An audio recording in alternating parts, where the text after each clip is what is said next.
ভিড় করে ফিল্ম ইন্ডাস্ট্রির লোকজনেরা পলিটিক্যাল পার্টি কেন জয়েন করবে? বামফ্রন্টের সময় প্রচুর আর্টিস্ট ছিল যারা লেফট বিচারধারা বিশ্বাস করতো। সৌমিত্র কাকু তো লেফট মাইন্ডেড ছিল, উনি কি কোনোদিন ইলেকশন লড়েছেন? ইন্ডাস্ট্রিতে কি রাজনীতি ঢুকেছে? মানে সেটা টলিউড হোক, আপনি বলিউডে কাজ করছেন, সেখানে রাজনীতি কি রয়েছে? আমার তো মনে হয় কি ধরনের রাজনীতি হয় সেখানে? রাজনীতি, দলীয় রাজনীতি নিশ্চয়ই হয় না। আমি যেটা একটু আমার অপছন্দের জায়গা সেটা হচ্ছে ভিড় করে ফিল্ম ইন্ডাস্ট্রির লোকজনেরা পলিটিক্যাল পার্টি কেন জয়েন করবে। এবং এই প্রশ্নটা কিন্তু ছিল যে তারা যে পলিটিক্যাল পার্টিতে জয়েন করছে, একদিকে তারা অভিনেতা অভিনেত্রী সেলিব্রিটি এবং অন্যদিকে একটা গুরুত্বপূর্ণ পদ পাচ্ছে, তিনি হয়তো সাংসদ হয়ে যাচ্ছেন, সেখানে দাঁড়িয়ে দুটো ব্যালেন্স করছে। ব্যালেন্স সে হয়তো করতে পারবে, সেটা ব্যাপার না। পলিটিক্যাল তো বামফ্রন্টের সময় প্রচুর আর্টিস্ট ছিল যারা লেফট বিচারধারা বিশ্বাস করতো, তারা লেফটিস্ট ছিল, কমিউনিস্ট ছিল, স্টুডেন্ট পলিটিক্সে হয়তো তারা লেফট পলিটিক্স প্র্যাকটিস করেছে, কিন্তু তারা সবাই পার্টির মেম্বার হয়নি কিংবা পার্টির এজেন্ডাকে পলিটিক্যালি সেইভাবে ভোটে দাঁড়িয়ে কখনো দাঁড়ায়নি। সিট তারা কোনোদিন তো তারা কোনো সিট ধরে রাখেনি। সৌমিত্র কাকু তো লেফট মাইন্ডেড ছিল, উনি কি কোনোদিন ইলেকশন লড়েছেন?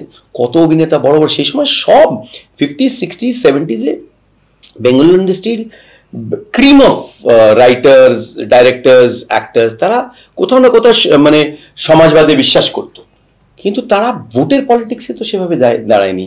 তারা ওই পলিটিক্সটা ইন্ডাস্ট্রির মধ্যে সেইভাবে পলিটিক্সটাকে ঢোকায়নি। তাই নানান রকম ছবি হয়েছে, সুস্থ ছবি হয়েছে, হিউম্যানিস্ট ছবি হয়েছে, অসাধারণ কোয়ালিটি অফ ছবি হয়েছে, যে ছবি হিন্দিতে টুকেছে লোকে, তাই না? সারা ভারতে টুকেছে ওই ছবি, এবং তখন বলা হতো যে বাংলাতে 3 রকম ছবি হয়, ভালো, খুব ভালো আর অসাধারণ, তার নিচে কোনো ছবি নেই। এই একটা জিনিস বলা তো, যে ছবি হিন্দিতে কমার্শিয়ালি কাজ করছে সেগুলো বাংলা ছবি, অমর প্রেম, চুপকে চুপকে, হ্যাঁ, যে ছবি হিন্দিতে কোনোদিন বানাতে পারবে না সত্যজিৎ রায়, ঋত্বিক ঘটক, মৃণাল সেনের ছবি, ঠিক আছে? তো তো এটা অদ্ভুত একটা ডাইনামিজম ছিল, সেই জিনিসটা তো অবভিয়াসলি হারিয়ে গেছে। আর যে কোনো ইন্ডাস্ট্রিতে একটু ডেমোক্রেটাইজড হতে হবে, মানে কাজগুলোকে ছড়াতে হবে। 3টে কি 4টে প্রডিউসার, 3টে কি 4টে ডিরেক্টর, 3টে কি 4টে লিড অ্যাক্টর হলে পরে ইন্ডাস্ট্রি তো এই 3টে কি 4টে প্রডিউসার বা ডিরেক্টর এরা কি কোনো পলিটিক্যাল পার্টির সঙ্গে যুক্ত থাকতে চায়? তার জন্য কাজের পরিধিটা বাড়ছে না। পলিটিক্যাল পার্টির সঙ্গে যে সবাই যুক্ত হয়েছে তা না, হয়তো পলিটিক্যাল পার্টিকে ফেভার করতে হয় কিংবা ফেভার নিতে হয়, এটা তো একটা প্রেশার না। তুমি যে শহরে আছো, যে স্টেটে আছো, তার সেখানে যে রুলিং পার্টি, তার কে তো তোমার নিজের পাশে রাখতে হবে, কিংবা তার পাশে তোমাকে থাকতে হবে, কেন নইলে তার জন্য কি রাজনীতি করা, এবং তারপরে কোথাও তো সেখানে রাজনীতি ঢুকে যাচ্ছে, কোথাও রাজনৈতিক কারাপশন ঢুকে যাচ্ছে। রাজনীতিটা by itself is not wrong. Political তো আমরা সবাই, আমি ভীষণ পলিটিক্যাল ছেলে, কিন্তু political corruption is another level. Political কারাপশনটা একটা অন্য জিনিস, যে আমি পলিটিক্সের জন্য একটা জিনিস খারাপ করে দেবো, আমি পলিটিক্স করে একটা জিনিস তুলে নেব, that is corruption.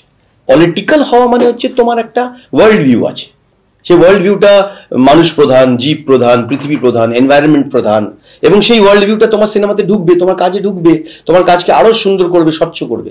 But politics করা সেটা একটা আলাদা জিনিস। বাংলায় খুব রিসেন্টলি একজন হেভিওয়েট পরিচালকের বিরুদ্ধে বিস্ফোরক অভিযোগ উঠেছে, এবং তারপরে ইন্ডাস্ট্রি তাকে কোণঠাসা করে দিয়েছে। আমি নামটা সরাসরি তার নিচ্ছি না।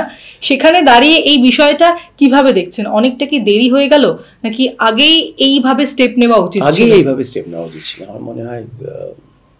এই আমাদের দেখুন, এটা কি বলবো, যারা সাকসেসফুল লোকজন আমাদের ইন্ডাস্ট্রিতে, সেখানে হোক কি বলিউডে হোক কি যেখানেই হোক, তারা প্রত্যেকেই পাওয়ারের কাছাকাছি থাকতে ভালোবাসে, তাদের থাকতে হয়। বাল ঠাকরে যদি পাওয়ারফুল হয় বম্বেতে, তাহলে সে যদি একটা ডাক দেয়, তাকে বড় বড় সুপারস্টারদেরও তার কাছে যেতে হবে। পরে যে চিফ মিনিস্টার হবে, সে ডাক দিলে তাকে যেতে হবে। This is a very common thing. কোনো স্টারই চাইবে না তার ছবি রিলিজের সময় ব্যাঘাত হোক, ছবি রিলিজ হওয়ার পর তাতে।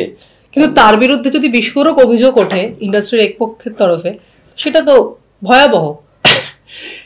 এই কারেকশনটা তো ভেতর থেকেই হতে হবে, এই কারেকশনটা ইন্ডাস্ট্রির মধ্যেই হতে হবে। ইন্ডাস্ট্রির মধ্যে লোকজনের চেতনা, লোকজনের নিজের সেন্সিটিভিটি, নিজের বুঝ, তার থেকেই বেরোতে হবে যে আমরা নিজেদের কিভাবে কন্ডাক্ট করব। আমরা যদি এতজন মানুষকে এন্টারটেইন করে, তাহলে আমরা যদি তাদের জন্য একটা এক্সাম্পল হয়ে যাই, তাহলে আমরা কি ধরনের এক্সাম্পল? আমরা কি কম্প্রোমাইজ করি তাই জন্য এক্সাম্পল? আমরা কি অপরচুনিস্ট তাই জন্য এক্সাম্পল? আমরা কি হিপোক্রেট তাই জন্য এক্সাম্পল? নাকি আমরা স্বচ্ছভাবে সৎভাবে মানুষের কাছে নিজের কথা পৌঁছে দিতে চাই তাই জন্য এক্সাম্পল? এটা আমাদেরই ডিসাইড করতে হবে। একদমই। অসংখ্য ধন্যবাদ অভিনেতা জয় সেনগুপ্তকে এতক্ষণ সময় আমাদের দেওয়ার জন্য। প্রথমেই শুরু করেছিলাম তিনি অত্যন্ত ভোকাল এবং প্রত্যেকটি যে প্রশ্ন, সেই প্রত্যেকটি প্রশ্নের উত্তর কিন্তু তিনি এড়িয়ে যাননি, তিনি স্ট্রেট ব্যাটে খেলেছেন। বিস্তারিত আপডেটের জন্য চোখ রাখতে হবে দ্য ওয়ালের পর্দায়, কারণ খবর এখন এখানেই।